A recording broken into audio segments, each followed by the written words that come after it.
Bam. Hi, this is Mitch Ferguson. Hey, this is Brad Hutchings, and you're watching the Break It Down Show. Hell yeah. I got these guys on the show. They're buddies of mine, and they are smart in a field that I think matters for all of us. Brad and Mitch, we just were told by all the folks at Davos that AI is the future. No one's going to have to work. Everyone's going to make so much money with AI. Meanwhile, that doesn't seem to be true. I'm not saying that AI and LLMs don't have value, but we are still sorting out what that is. It's awfully rosy to tell us that it's all going to be good. Trust us. Who wants to start? Let's let Mitch start. Oh, okay. Great. Nice to see you guys. Nice to see everyone out there. I think Pedro is exactly right. Pete's exactly right. We've just been told by the folks in Davos what to think, but let's remember who they are, right? And what they're doing, why they're telling us what to think. They were started back in the 70s as a group of like-minded European, really rich people to try and get Europe to be more together. They eventually got that. They achieved that with the European Economic Commission, the European Union. But they continued, these guys, and they sort of changed it to the World Economic Forum in the mid-'80s. And now it's where all the really important rich people go to talk about what everyone else should be doing for the next few years. And yes, AI was last year's theme. This year's theme was, now that Trump came online, moving beyond what they used to tell us to do into something new, yet undefined, but still everyone was talking about AI because it takes a while. This is probably a theme of what we're going to talk about. It takes a while to say, hey, AI is the next best thing, and then to actually have it be the next best thing. So maybe if we want to talk about where we are in AI and where we're going to go and how quickly we get along there, that would be a good way to do it. Yeah, I thought one of the interesting things pre-Davos, All In podcast, they had an episode where a third of it was dedicated to how. All right, Pete, I'm trying not to be a comedian, okay? So just keep me on course here, okay? Okay. But how the way we're going to solve the grid problem, which is having enough electricity on the grid for all of these new AI data centers that are going to come online. The way we're going to solve this over the next 10 years is all installing solar panels and batteries on our houses so that we're not dependent on the grid. Chinese batteries, if you're going to listen to Secretary Letnick. Yeah, I mean, look, it's not Chinese batteries, American batteries, Canadian batteries. Like, let's just get to the absurd part first, which is that, anybody's going to sign up for that because, data centers need electricity. I think you've already seen the pushback against this from, say, a very conservative libertarian governor in Ron DeSantis in Florida, who's basically said, no, not doing that. You're not going to drain all of our electricity. You're not going to raise our bills. You're not going to suck up our water. You're not doing all these things. Oh, and by the way, if your models are making our kids commit suicide, we're probably going to shut you off. So anyway, what do you got to say to that, Mitch? There's a bit to unpack there. As I was going through Davos this year, I was just struck about how jarringly fast we've abandoned the green future. And it's just because of the solar panels and the batteries and the need for 2.12 gigawatts or whatever it is of power instant, which you cannot do with renewable energy. And there was a little bit of death rattle there and so forth, but that's what's happening. It's a brave new world, if you listen to the Davos folks, just about that, just about the data centers and the electrical need and whatever Governor of Florida is talking about is one thing. There are other governors, other local leaders and even the president somehow suggests that, we're going to have all this energy demand, but it's not going to result in a higher energy bill for the consumer, which I don't understand how that possibly could happen unless you required data centers to tether with their own power plants. But I haven't seen anything along those lines. Yeah, I don't even think this is the sad part, is I don't really think we've made a case for that yet. So the market, they're saying, is making the case for it. I forget which panel it was. Maybe it was Elon's, but maybe it was probably somebody else's that said, look, 3 years ago, we didn't even, in the public domain, really know what a large language model was. And now everyone's asking their favorite one, all kinds of things. And, you can't turn the Titanic of global energy demand global chip demand, just general demand for compute on a dime. It takes a while to do it. And what would have happened 2 years ago if we went all in on, what were those little cartoons called? The NFTs? I mean, that was the next thing, right? Yeah. Where's that at? Yeah, I would say from a technical point of view, though, we haven't really shown that all these tokens are what we're generating with all this power. We take power, we turn it into tokens generated by LLMs, or doing the equivalent with diffusion models with video and music, etc. We have not determined that these tokens have real value, or certainly that so many of them are scaling it out has value. The way I put it, small LLMs, which of course I sell systems for, versus LLMs in the cloud. My main thing has been privacy, although the uptake on privacy is very, very low. People don't want that for whatever reason. Okay. But the main thing I show people is that small LLMs seem just as knowledgeable as the LLMs in the cloud. They're just not as annoyingly loquacious. And I know that Pete hates the adverb there, but when you sit down with the same question for cloud as you do with, say, Google Gemma running on my appliance does really well with it. It's like, why are you going to pay? If you have to pay for this per token in cloud, why are you going to do that? And I think we haven't really confronted that yet. We just assume we have to, and we assume we have to scale, and therefore we have to find all this energy, which is, it's kind of frustrating. We got the cart way before the horse there. So this is interesting, if you don't mind asking, Pete. Yeah. Disney sees something there, right? Because Disney just did its deal with what's his name to license their characters on however they're going to do it, and that was a lot of money. And they don't just throw around their IPR, I guess, except for Star Wars. And to actually bet on something that's going to make money for them is kind of what you're talking about, except the risk is far, far less. I mean, people in Davos are talking about for these token things. I hadn't heard it used, that term used like that, but it makes a lot of sense and I like it. But they're betting giant turns of the helm on this being the next big thing. And I don't know. I mean, it's just it could be where I'm coming from. Is it necessary? Is it physically engineeringly necessary for the results that we're getting? And by the way, the OpenAI thing and with the licensing deal with Disney, I have Pete knows this, I have a fondness for a few public domain characters that were in the Disney space that were held up for 20 some odd years by the Sonny Bono bill because he skied into a tree. Okay. Eeyore being one. I love it. Well, thank you very much. Eeyore being one of them. They can want the licensing. The fact is, if I want to create Star Wars fan fiction, maybe without, I don't need the pictures, I don't need whatever. I can do that with an LLM without anybody being in a licensing deal. And I can use that for my private use, for my kids' use, or whatever else, as long as I don't publish. That's stuff I can actually do that doesn't violate anybody's copyright. And Disney is reaching out for, okay, yeah, you guys do this in public. Well, we're going to find a way to charge you for it because we can't keep you from doing it. They're some of the most litigious. Absolutely. Yeah. Their legal team, but that's what happens. Yeah. Absolutely. Their legal team is rough. They anybody who's run up against them, they understand just how rough those guys are. They don't play softball. Let me also say this. We were talking about the energy aspect of this, and it doesn't, like Mitch said, for a lot of reasons, this doesn't pencil out very well. Look, I'm not an energy expert, but I can talk to those people, and they're all wondering the same thing. And so what we're hearing is, at least here in the U.S., the Trump administration is going to knock down all the barriers to permits, right? Hey, that's great. I love that.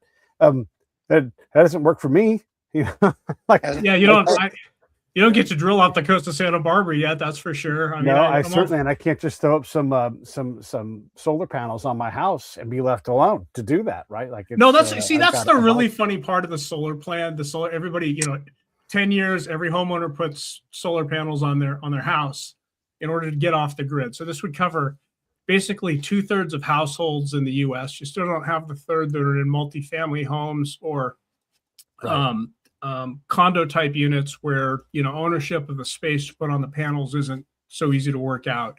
You have 3 states right now, Nevada's one of them, where you even have a regulatory regime that's amenable to people putting panels on their house and selling back to the grid, which is without having an LLC middleman and or leasing your panels or whatever else.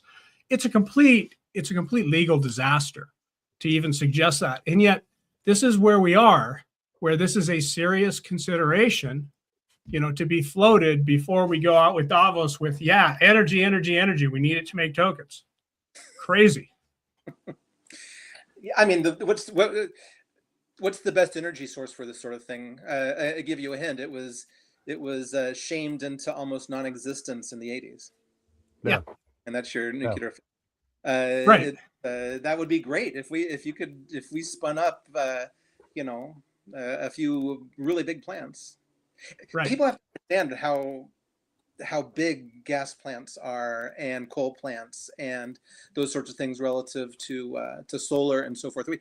I took a group of Salvadorans a long time ago to go see a solar plant in Florida, and it was a 1 mile by 1 mile solar plant, and it wasn't photovoltaic. It was the type that used mirrors to heat up with a special liquid, and it would get really hot. And then at nighttime, they'd park the liquid in a big reservoir under the ground so it wouldn't lose its thermal as much. Anyway, this huge thing. And one of the Salvadorans asked a question of the guy giving us the tour. He says, "So how many houses does this power? What does this do for us?" And he says, "Well, we use the power here to light that natural gas plant over there."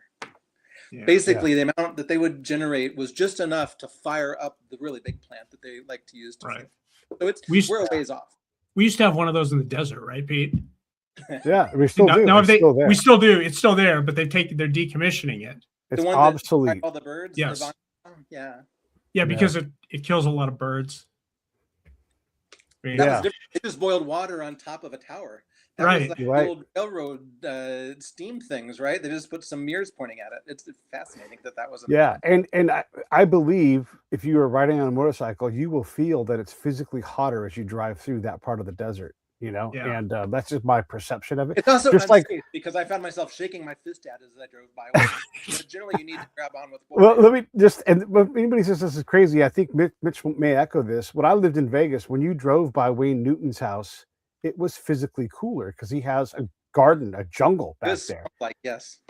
And so I would drive by to be like, oh, thank God for Wayne, and then back into the reality thing, right? And so these things do create a different climate around the mirrors or Wayne Newton's house. And that sounds ridiculous, but I'm telling you right now, rent a convertible, drive by that solar plant, and then drive by Wayne Newton's house and tell me if I'm wrong. So if you don't, just really quick, it's a please. One of my favorite things back in my prior job in State Department, we did this maybe once every other year, and it was have a 2-hour meeting with a futurist, right? So a futurist, what do these cats do? They just, it's almost like, crystal ball. They would come and they would talk to us about what they're thinking about the future. And I don't know if you guys have ever heard of a Dyson sphere, if you like good old fashioned science fiction. A Dyson sphere is basically solar panels around your entire planet to never, if you have, dial it back a bit from his Dyson sphere. And this is somewhat of what Elon Musk was talking about in his panel, talking about space-based solar power to run data centers in orbit.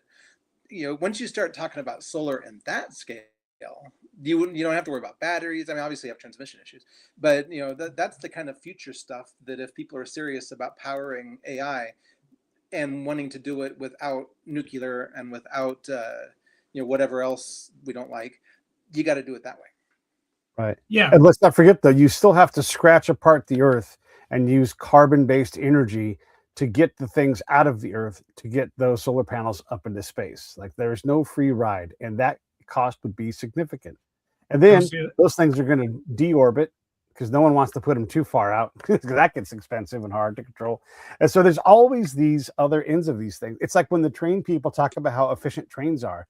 And when you say, hey, not at the scale of life, they get mad. They don't have an answer for that because it's yes, when a train is rolling with people on it, well, yeah, everything before and after that train, though, is like the fact you have to have a police force on a train. By the way, All you need is one terrorist to blow up one line of rail, and all of a sudden there'll be, TSA all over rail lines and stations. And so these things never are as simple as they're portrayed in a place like Davos. Right. And then, Pete, I think we're talking right now about energy, which is a future increase in cost concern. We're talking about how to alleviate that future increase in cost. We're not really seeing that right now. And I think California has seen energy prices go up, but that has more to do with California than it does everything else. We're pretty stable across the U.S., especially with the decline in oil prices and gas at the pump. But there is one price that's already gone up considerably due to the rush to data centers, and that is RAM for your computers. Your $500 cheapo desktop that you could buy with more than enough memory to do all the things you wanted is now $800. No more Frankensteining. Yeah, exactly.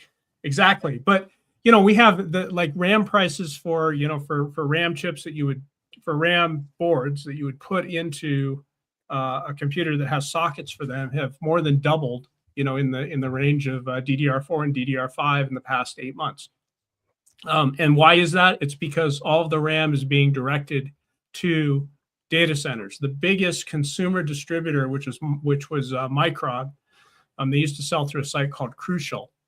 They shut down for consumer use. They're directing all the RAM they produce to data centers and have orders for 2 years. We don't have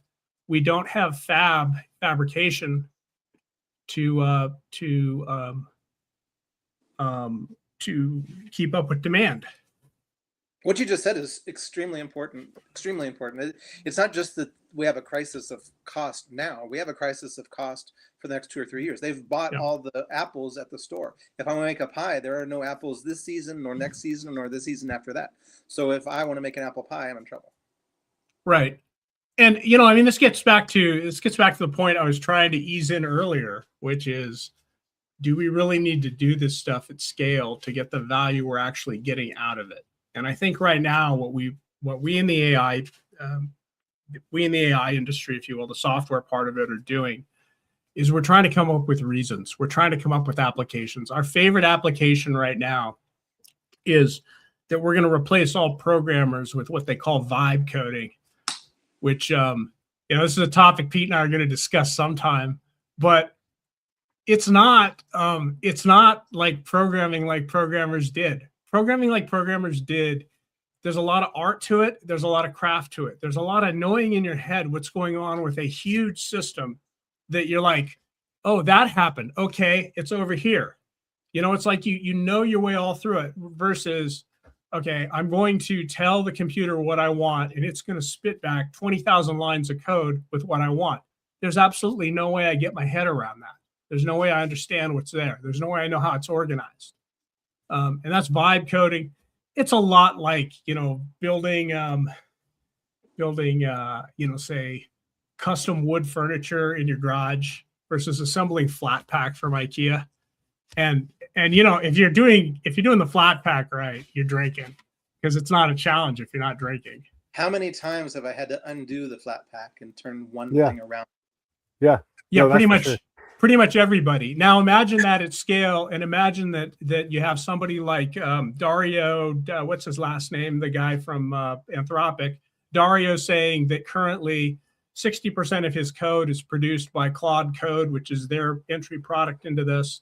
And he expects in 6 to 12 months that they won't have engineers actually writing code. They'll all be using Claude Code. Imagine what a disaster that's going to be. Look at Microsoft's. It's like every week they have some new bug that it was the kind that never crept into Windows 10 years ago. Like this is in solved product. And then they have some new bug, and they have an emergency thing for it. You used to have Microsoft's patches used to be about long-standing bugs. Now they're not. They're about new behavior that somebody forgot about. And why it's not that somebody forgot about it. It's that they had the AI do the code, and then nobody knew to check that it might have messed that up. See, I pulled an expletive from there for you, Mitch, because I know you want. I was kind of sensitive about that sort of thing, but right, you're awfully. You could tell I was awfully close, but I didn't do it. I'd getting all fidgety and stuff. Right, Mitch, exactly. Mitch, I fishy want to ask you, what's vibe coding for an economist? I mean, surely, like, there's a body of work you have to master and disagree with and agree with. Friedman versus so and so versus all these different people and things. Vibe coding would say, or vibe economizing, whatever it is, would say that you just kind of ask Chat GPT and then it writes your work for you, and then as you go, you kind of check it, and as long as it seems pretty good, that's my guess on what it would look like. Does that kind of vibe with your vibe coding or version? Yeah, I mean, the way I think about it, it's so I read, and I made me read, but I guess I kind of liked it. Leaves of Grass a long time ago in college, and I read Leaves of Grass. Leaves of Grass reminds me of something that someone could absolutely vibe poet, but it wouldn't be the same, right? It would the words Right. would all be there, and the things would all be there, but it wouldn't be the same. So that's the danger. And what is that spark of human creativity? That big, Watson, come here, I need you. Where's that next accident going to happen that's going to lead to even more and more create? One thing that I think we need to keep in mind as we talk about where we are currently in AI is if we conceived a flight back when, and we watched the Wright brothers do their thing, we'd say that's never going to work. We'll never monetize that. That's never going to replace the horse and buggy, or whatever the case might be. And it only went how many feet, right? Yeah.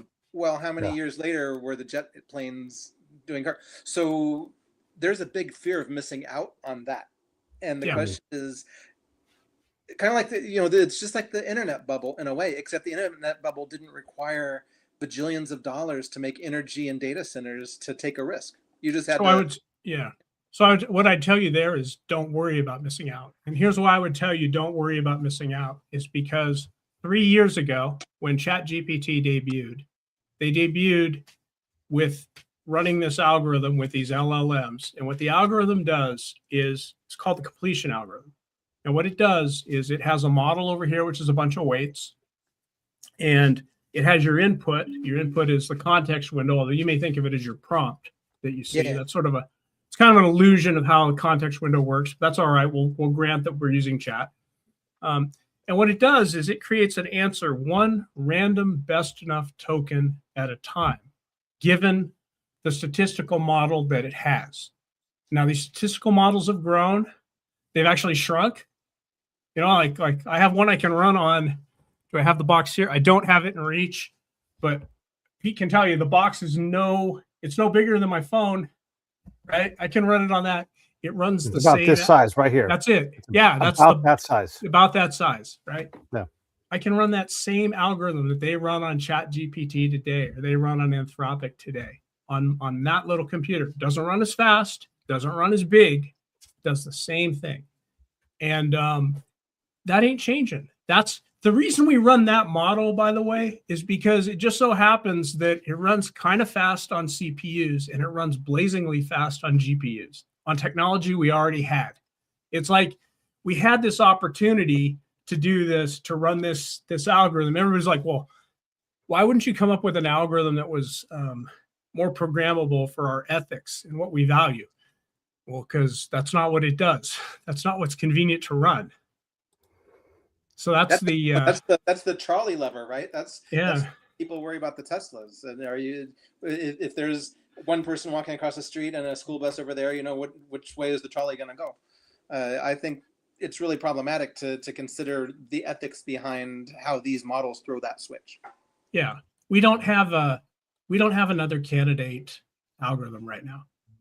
Yann LeCun, Turing Award winner. That's like the Nobel Peace Prize in computer science, okay, or the Nobel Peace Prize in economics. Okay? They probably get a little parking space at their institute. Yeah. He's a smart dude. Okay, he left Meta because they didn't recognize the limitations of this model, so that he could pursue a different model and maybe a different algorithm.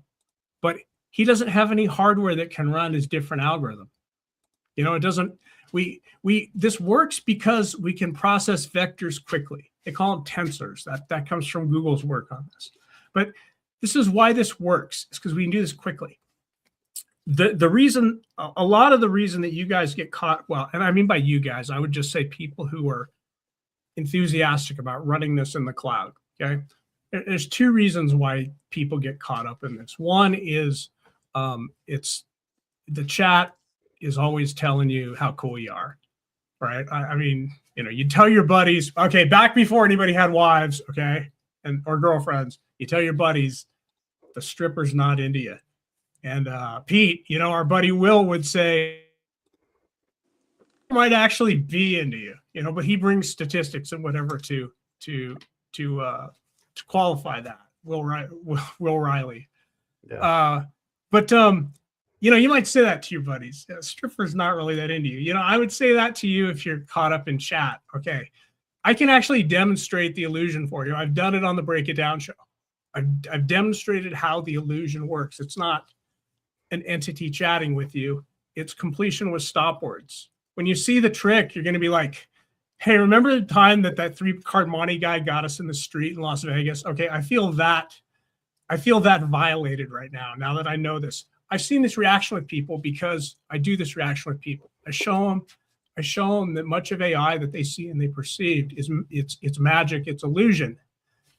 We should appreciate the magicians and the illusions. We should not get caught up in them. I think that's part of it. And then the other part is that, for your little question that you ask, they can throw $100,000 of GPU at it for half a second. You can't do that at home. Yeah. That's pretty powerful. That's a powerful offer. But I think that's a lot about why you think, hey, we should do this in the cloud first, rather than, can we try that problem at home on equipment we already have, a computer we already have, or whatever else? Can we try it here first and see if we get a good enough answer? I think that drives a lot of this. Okay, we have to have data centers. We have to have energy. We have to divert all our RAM resources to cloud computing. We need to have this in space. It's a nice vision, but do you really? Well, if you watch CNBC or more of this Davos stuff, they're talking about how to monetize exactly what you're describing, right? And they're talking bookings, basically booking the cycles off the cloud to get their tokens, if we want to use the phrase correctly. And people are doing it. People are, they've got consultants that are trying to enterprise it, right? That's a big deal. How do you enterprise your, these things? We did that. Pete, you remember the typing pools? You all might remember the typing pool. I had a typing pool at a place I worked at, and we had it for quite some time. And then finally they're like, well, spell check and all that, and here's the form letters you can use. So I remember when the typing pool was disbanded. And it was traumatic, and there was tears and cupcakes and stuff. But then, because it was state of California, they didn't get fired. They got integrated into data entry. But there was but that was enterprising the function, and I guess somewhat successful. It took a long time. I can talk about it now. But they're trying to do that now, and they're trying to do it while making gobs and gobs and gobs of money. Yeah. So what do you see as? I see the drive from the last year, certainly in business with AI and stuff like that, has been efficiency. It's like, you will use AI in order to be more efficient. And the beautiful thing that managers could do with this is they could shove it on their people and say, here's AI, your task is to be more efficient. And by the way, we're going to hold you accountable for being more effective, which are two entirely different things, right? So what do you think of that as an economist? We're like more efficient, but we're making more errors, or we don't really care about being effective with what we do. We're trying to find the minimum level of effectiveness we can get away with and sell. Well, that's exactly right. It's just like after the typing pool went away, then it became desktop computers, and we had to be responsible for our own increases in productivity, which was ridiculous because no one knew how to use the machine. And the machine was built to do things like the typing pool did.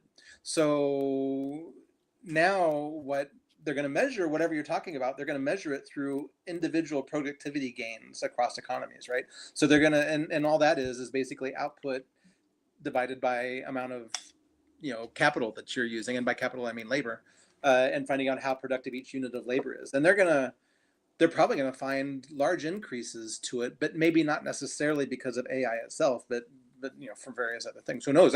If you look at what's happening as a successful AI enterprise function, you go no farther, I think, than HR. And all these poor chaps that graduated last year or the year before, they're getting all their resumes and, I guess, cover letters or LinkedIn files reviewed by AI as a first screen. Yeah. And so let's look at that from two different angles. One is, let's theoretically say that was 15% of your HR function if you're a big company and you recruited a lot. By definition, you may very well in a short period of time have returns on your HR productivity models. But in the long term, it goes back to one of your questions before, which is, what do we get out of this when we let computers do it? You're going to miss those diamonds in the rough. You're going to miss that experience of, well, I remember that guy stumbled on that question the same way I stumbled on it when I was hired, so many years ago. You miss that human element. And as a result, it's going to fill its needs, and it's going to show some positive returns on productivity, because economists can arrange the answer to match the question you asked. So I'm not really worried about that. So are you an econometrics guy?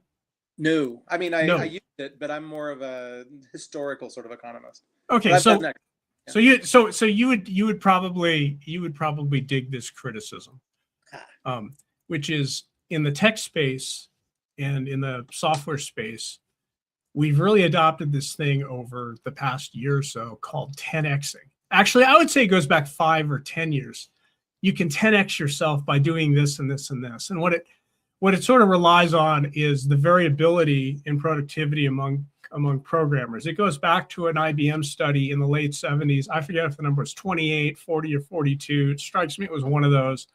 But your best programmers are, let's call it 42. 42 times as effective as your median programmer.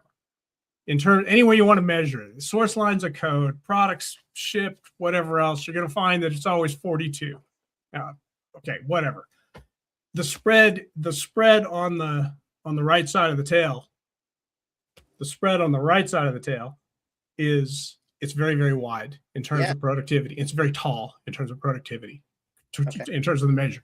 And so the idea of 10xing somebody seems like it should be an easy thing to do. Like, I can just show you a few tricks that the best people do, and now you're 10x.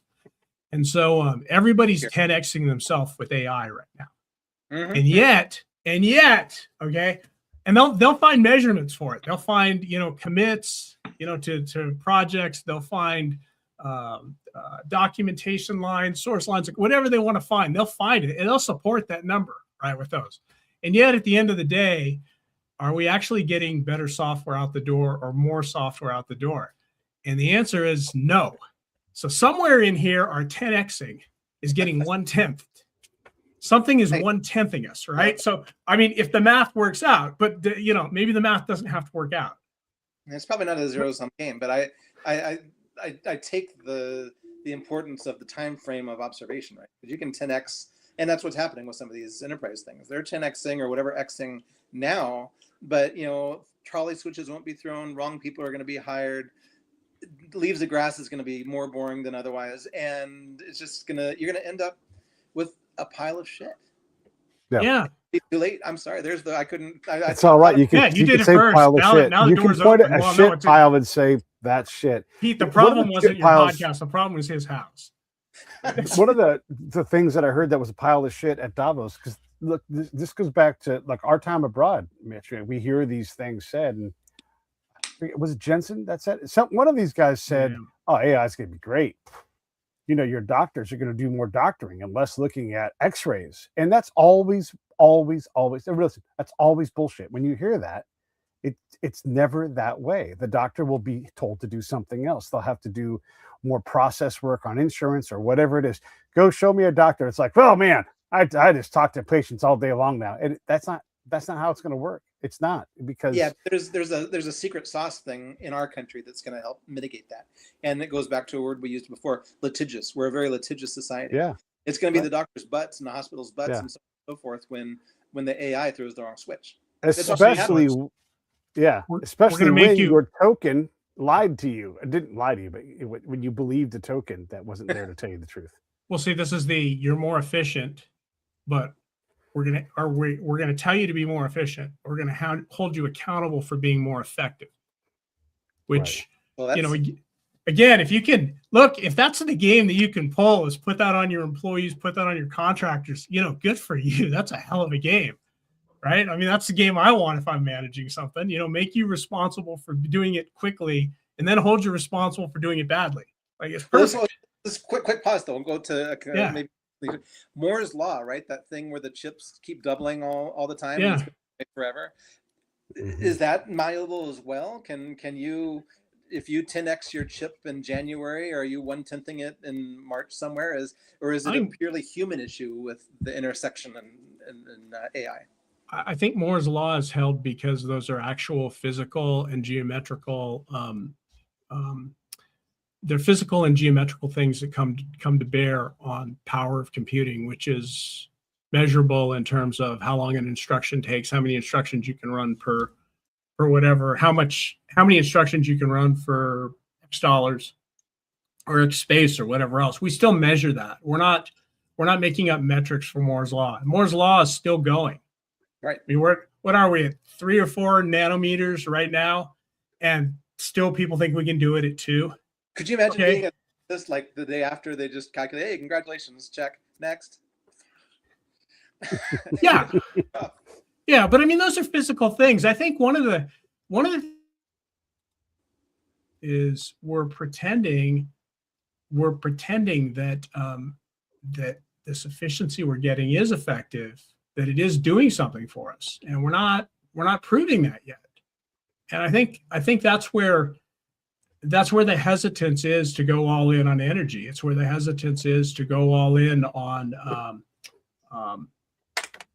on the cloud. I'll tell you one thing I see. I do one of the products I make is an open source LLM server. You can go to gitlab.com/Brad Hutchings/Mojo server right now, and you won't do it in 2 hours the first time. The second time you go through it, you can build yourself a working LLM server for your computer in about 2 hours.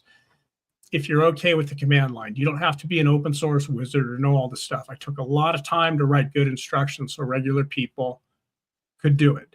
I've tested it on a lot of regular people who are never going to be programmers, and they're able to do this. So one of the things I found is there's a lot of companies that want to do things with AI. And the way that you do your product with AI is you typically use what's called the OpenAI API against either ChatGPT, or it's basically an industry standard about how your app can communicate with LLMs. And my product implements the OpenAI API. I get that for free, so I give that to people who use my product. I found, it's you can find it through mojo.net. Thank you, Pete. I've got a few brand name companies that you've heard of. I won't mention them, but I have a few brand name companies that have come to me and said, hey, we're using your open source product to build at least our developer stations. We don't know what we're going to do about deployment, but at least we can develop without having to pay for tokens in the cloud. And without having to, this is funny, there was a video making the rounds straight from Davos, as this is our topic, from Jason Calacanis yesterday. And where he says, the last thing you should do is trust Sam Altman with his API, because as you send your prompts and he generates responses, he can evaluate those and pick out the best prompts and best responses to replicate and steal your business. And so this is actually a concern. This is, and frankly, he has every reason to do that because that's his product. His product is taking your prompt and generating a response. He absolutely should have engineers reviewing as many of those or a good sample of those as he can to see how effective his system is. That's just basic his business. Okay. The contention is that Sam has a history of doing this in other places too, where he takes ideas that are brought to him that he, are sort of brought by partners who are trusting him. He takes them and he turns them into other businesses. And there's examples with OpenAI where that's done. If you want to look over at Anthropic, it's basically the move that they pulled this month with code. What's it called? Brain fart, but I will look it up when you're talking. They pulled it. Anthropic pulled it with the company that was leading the way with vibe coding and said, no, you're not going to use that vibe code product with Claude Code unless you have one of our expensive plans. Instead, you're going to have to use our models with Claude Code. That's what you're stuck with. It's the same thing. And how do they do that? They do that by just looking at what's popular coming in and saying, hey, there's a business here. we're not going to let another business do that through our API. We're going to go do it ourselves. OpenAI is already allegedly doing that with trying to serve education customers and wedge their way into schools. That's another place they're doing it. So I've had companies come to me and say, hey, we want to do this to save money, but we also want to do this so that we don't expose our IP to these big cloud companies until either we have to or we can come up with our own cloud system that's private and we keep our IP. Like, that's a huge problem. By the way, brought up by Jason Calacanis at Davos. Weird.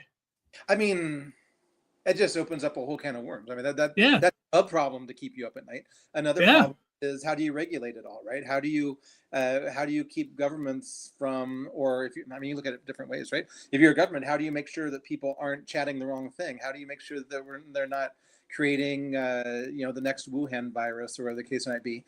That sounds nice and not nefarious. But what happens if oh my goodness, those people in the UK are prompting too many pictures of purple-headed anime girls, and so they want to intervene? So there's going to be a huge antitrust, right? Antitrust, non-competitive performance, the sort of thing you were talking about, stealing IP. It's going to have to make government move very, very quick to respond appropriately to these things, if they ever can. I don't know. Is text is pretty low bandwidth. In fact, that's probably the biggest, the people who are the biggest technical critics of LLMs as being artificially intelligent will tell you. In fact, this is Jan LeCun's argument that he pulls out every now and then, that text is so low bandwidth that there's just not a lot of information. It's like you don't have to worry too much about what any computer could create with text. It just doesn't have that much. Take pictures or whatever, which is, of course, you're talking about, like risque anime or, definitely illegal anime or whatever else. I don't think you have to worry about that running on somebody's private personal computer in their home for going on 10, 15 years, unless they directly train with a training set, which is, basically child porn. Technically you don't have to worry about that. Nobody will have enough computer power to do that unless they can, unless they train on a large set. Even that it's expensive. That's just because it's high bandwidth. It's not low bandwidth communication. It's very high bandwidth communication.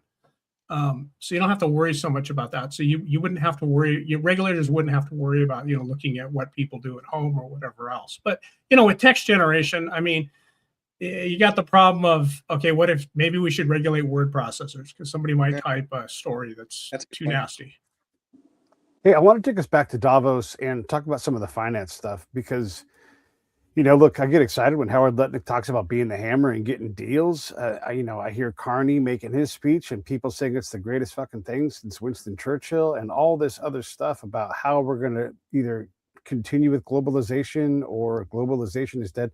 But what were some of your takeaways from all of those different speeches that we saw about what rang true with you, I guess? It was just so sad to see Davos like that.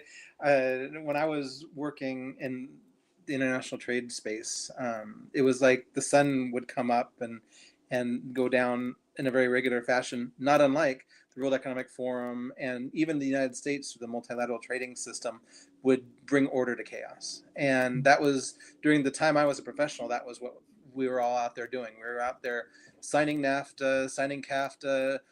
There's a whole list of scalps that we took to make this rules-based system globalization work. Didn't we fight in, was it 92 when we hosted the WTO ministerial and the Globophobicos, they called them in Spanish, took over Seattle and it's like those cats won in Davos, right? Yeah. It was like the Lutnick and company were just basically gloating about how the WTO was dead, how Bretton Woods and that part of the thing was dead or dying. It was rough. And this is, go back. I don't know if, certainly people laughed at WAF at Trump won and just thought he was ridiculous and didn't pay much attention. And he felt that too. It was a much different interaction this time around. And the question is whether or not the mindset is going to stick. Look at what happened. Trump won. You had the 232 steel tariffs, right, on steel and aluminum that were emergency tariffs put in place by the United States to try and bring back reshore steel and aluminum production.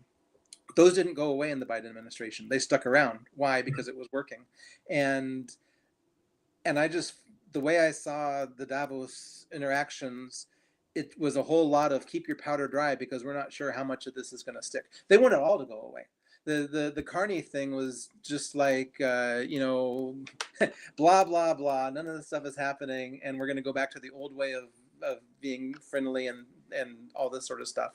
And it's a worldview. It's absolutely, and I can go on for like 2 or 3 shows about why people think or thought that globalism and multilateral trading systems moved wealth and resources and opportunity towards a more equitable and just place. But it doesn't matter anymore, right? So that's because it's a brave new world, and we're back to protecting your own country's strategic resources, finding only those very best friends if you can't do it all. I mean, it's easy for Letnick to say, but it's hard for, I don't know, Finland to say, or pick a country that's not 2 or 3 of the easy ones to choose. Even France, it's a hard question. You know, what's France going to do? So I think that there was a lot of just agreeing with the Americans for a while because that's going to be a good thing. And, you know, Newsom was there, but that didn't seem to work out very well. I mean, whatever he was saying didn't seem to stick. But a lot of what happens in Davos happens in places none of us saw, right? It's going to happen at the places where Al Gore was heckling our Secretary of Commerce. Yeah. I mean, I read an article this morning about all the call girls that fly in for Davos. There's an article every year about it, right? So yeah, you know, every there's time Davos gets they go to the Super Bowl after this, and right, you know, Formula One thing hang out. Right, they got Formula One, right? Davos, Formula One, Super Bowl, exactly. That's like the whole circuit there.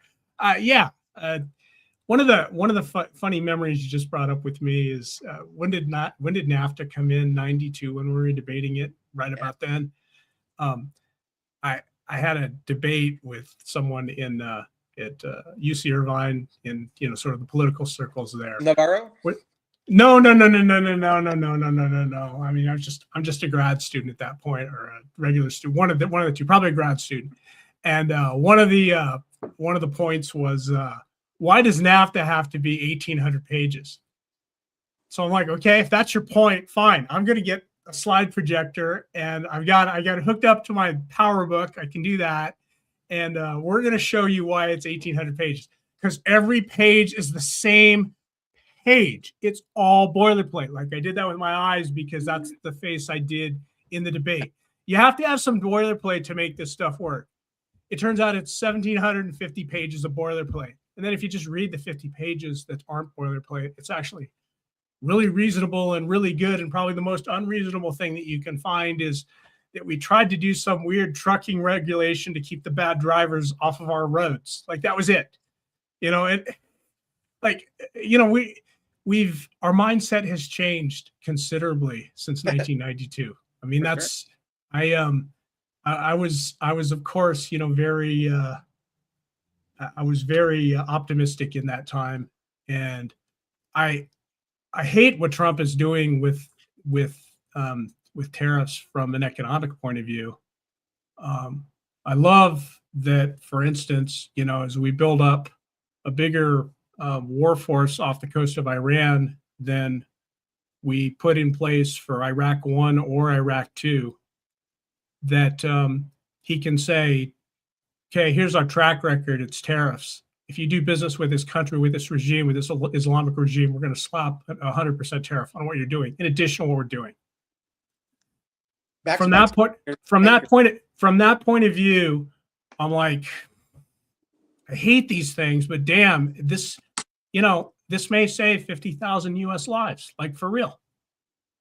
You're going to see GDP Q4 probably around the 5% range, and it's really important to unpack if that happens. Yeah, coincident or so? Tell me, coincident or causal from tariffs? Do we remember? Well, I mean, it goes back to what you said about statistics, right? I mean, yeah. how does GDP, gross domestic product, which it used to be GNP if we remember, right? Gross national product. It's GDP for some really important reasons. Both of them though captured this. Remember the bathtub thing, and income goes in and stuff, taxes go out. One of the biggest leaks in your bathtub was exports. Exports are a direct chop off gross domestic product calculations. So if you plug that hole with your stopper, you're gonna go up by a factor of quite a lot. And then the question is, what happens post adjustment phase? And we'll see that after the midterms probably. But yeah, it's going to be quite interesting. A lot to unpack. I agree with you. I don't know. I've always seen both sides of the tariff thing. It's a heck of a thing and this is the type of economist I am. I wasn't the econometrics guy. If I was an econometrics guy, I would have hated it because it's obvious. Right. But Pedro, last time we talked about the buggy whip factories, right? And and the glorious buggy whip factories that had a long, noble, multi-generational effect on our little community. But now we have cars and no more horses to whip. I feel for the buggy whip dudes. I want them to work out. I wish that there was something that we could do. And maybe it is tariffs. I don't know. I wouldn't say tariffs would be my choice. The geopolitical thing of tariffs is pretty spectacular, and you have to be committed to it, and you have to have a Supreme Court that's going to back it for it to work. And Congress could be helpful, but they don't want to be. Right. Why be helpful? Why take heat? That's a good place to put a storm anchor on this conversation right there. Yes. We're very upset about immigration and how we handle it. And there's Congress with their hands in their pockets looking around like hoping nobody notices that it's their fucking job to figure this out. I would say in general, we like immigrants to come here, but the process is impossible, and it encourages people to go around it because it's like getting a permit for your house that we can't get. Yeah. And so we have these problems of the system that we're trying to be an open society. Maybe that's a good idea. Maybe it's not, but we're not provisioning it. We're not making it legal to do. And so we don't have, at best, 10 years and a lot of money.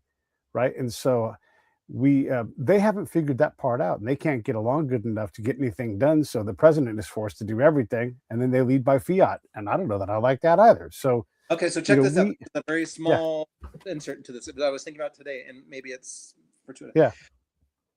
The Dobbs decision on Roe versus Wade completely nuked the money-making generation for both parties that they always spun up around midterms and elections. They got so much money and political power from the people that wanted to support the right to choose or protect the sanctity of life. It didn't matter.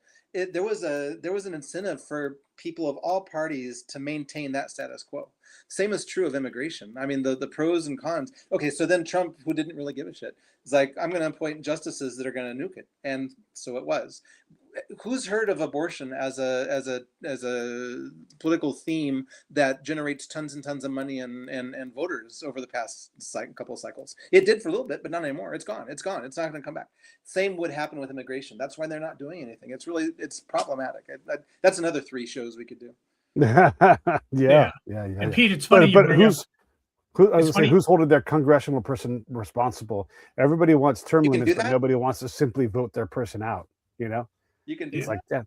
Just Pete, vote them out. Yes. Here's a funny angle you bring up, which is let's bring it back to the first thing we talked about today, which was in over 10 years, everybody putting solar panels on their house. The biggest problem with that plan as a plan for doing anything is that anything that we require for building houses or for having houses or owning houses makes houses 10 times more expensive than the actual cost because everybody gets their hand in it. You have to have when you sell a house right now, like most people have to go back and get permits for things like, oh, I replaced a water heater. How insane is that? And then they get you for the late fees for that and everything else. I haven't seen a house sell of anybody I know without at least 2 permits that weren't pulled correctly. Even in condo associations where the condo, the association's supposed to do that stuff. Sometimes they don't. You get, on the hook for it for your portion of the building, the whole thing. It's absolutely crazy. The same thing is with immigration. And look at what we're talking about with Minnesota right now. It's that we've got all these Somali immigrants. Oh, yeah. And we've got all these NGOs that are doing nothing, that are putting up leering centers and collecting bank because they want to get their money in, they get the money out of the pockets for this. And we're same kind of thing. Just opportunists are going to come in and take money. That's what it is. This movie played back in 1861. I don't want to see it again. I mean, if you go, yeah. Not necessarily, but the whole concept of federal law versus not enforcing it or enforcing it in our state. I hate where it's going, and we're better than this. It just bugs me. Oh, are you in Minnesota? I used to live in North Dakota, but no, I'm not. Oh, North Dakota. Okay, I thought I recognized the accent. That's great. Oh, yeah, I do have a Coke sometimes.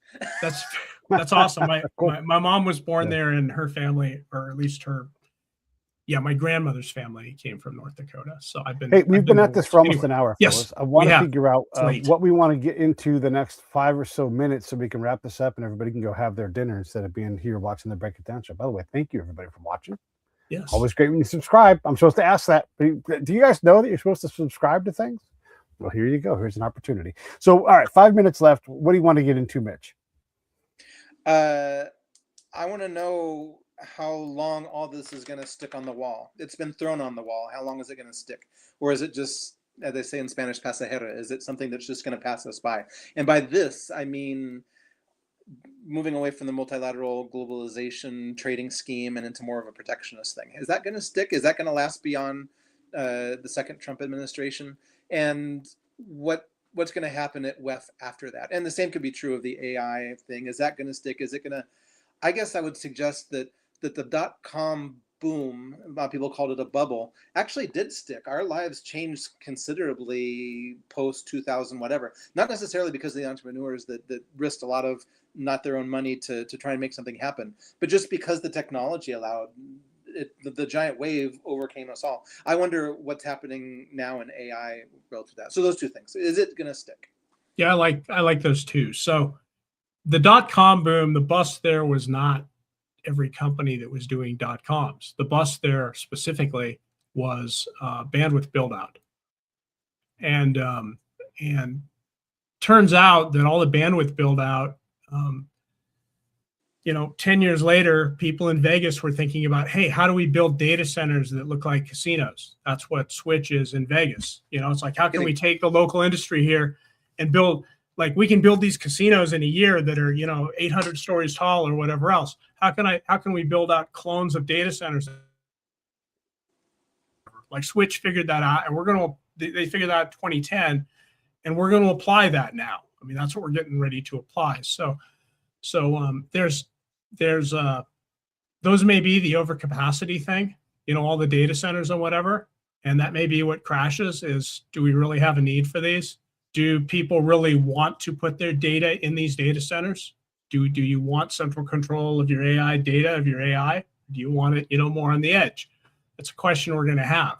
And, I know that I see the same trends you do. And here I am fighting I want my piece of the edge. Well, that's American. It's very American. I love it. Yeah. Pete, get the other question, Pete. Yeah. What's that? You get the other question. Oh, the tariff question. The trade question is interesting. Yeah, I mean, is it going to outlast Trump? What's going to happen? I mean, it's a good premise, right? Have we given away too much? And it does appear that that's the case. I mean, if we're going to believe the narrative that our middle class has been hollowed out and that people can't afford homes, and when I drive through the South, and I'm like, hey, what happened how about Selma, Alabama? You go drive across the Edmund Pettus Bridge, those folks are not in a good financial condition. No. So whatever has happened, whatever we've built, it has not benefited those folks. Now, is that some deal in Congress where the wrong guy said the wrong thing, or he pinched the wrong lady's ass and they turned that road to the low? That certainly happens too. But I think any administration, especially one that runs on reform, gets to say, hey, we're way more mighty than this.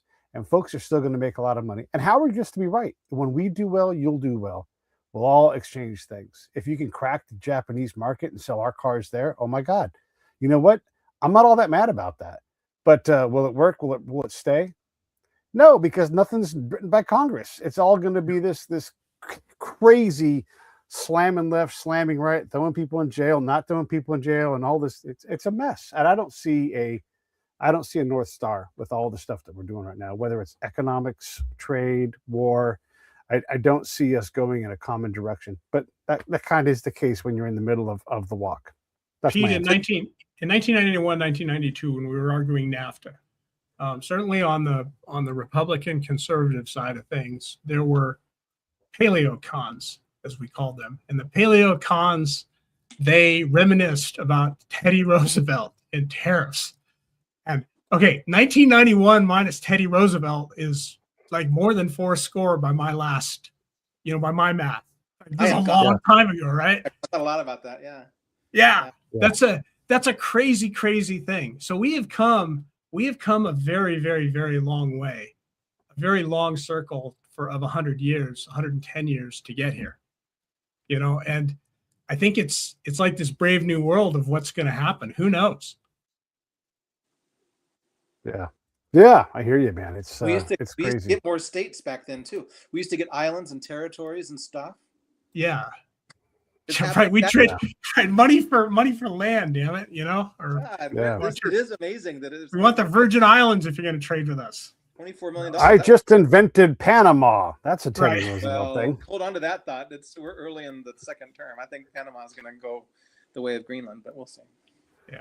Yeah. Well, yeah. And I mean, I meant Venezuela in this example. I just invented new Venezuela. And look, anytime when I'm critical of Trump, which is pretty often, it's dumb things like saying you're the president of Venezuela. Even if you're joking, that's not the stuff that you get to joke about when you're the most powerful man on the planet.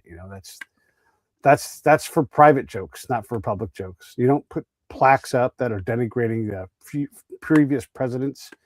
You just go run on your record. Go do the thing. You get to be the reform guy. Go do that. But he purposely divides us, and that's not good leadership, no matter how you cut it. All right. Anything in closing, Brad? Well, mojo.net. If you want to read my essays, see what I'm doing, get in touch. Look, if you believe in the edge still, just get in touch with me and let's brainstorm. I know there's business here. Yeah. Mitch? Just keep telling those stories. Everybody, we should tell stories and listen to stories and find similar threads throughout all the stories because they're there. Yeah. I love it. And thank you guys for coming on and doing this with me. It's fun. And, it is interesting to hear all that Davos stuff. And when they're wrong about 90% of it, because that's what happens. Like, that's just normal, right? Even smart people aren't going to know the future. Will we remember these lessons? And that's all you heard us talking about 1991. And these things, these missteps, they happen all the time. So keep track of everybody. And I'm just going to say this again to everybody out there behind this camera that I'm thinking about and that I care about you. When you find yourself emotionally moved by 3 words of a headline or by a story, and you go towards rage or some kind of negative emotional state, put that thing down. Put that phone down. Where's my phone at? Get rid of this thing. Put it down. Go for a walk. Take your friend out for coffee. Take a trip. Go see some music played somewhere. Play some music. Do those things instead, because far too often that's you being manipulated by someone who wants that exact emotion to come out of you. And don't allow people to manipulate you, because this is the spy talking to you now. They are trying to manipulate you. We are all susceptible to it. So when you sense it, step away from it and go do something you enjoy. I promise your neighbor is not an evil person. Go talk to that person, hang out with them, go make some new friends, go do something besides being on the phone or watching the news, because the news is designed to keep your attention and keep you in a rage. So don't consume it like that when you sense it. Okay. All right. That's me off my soapbox. You guys, thank you so much. Let me wrap this up. We'll see you all tomorrow. Mitch and Brad, thank you very much. Thank you.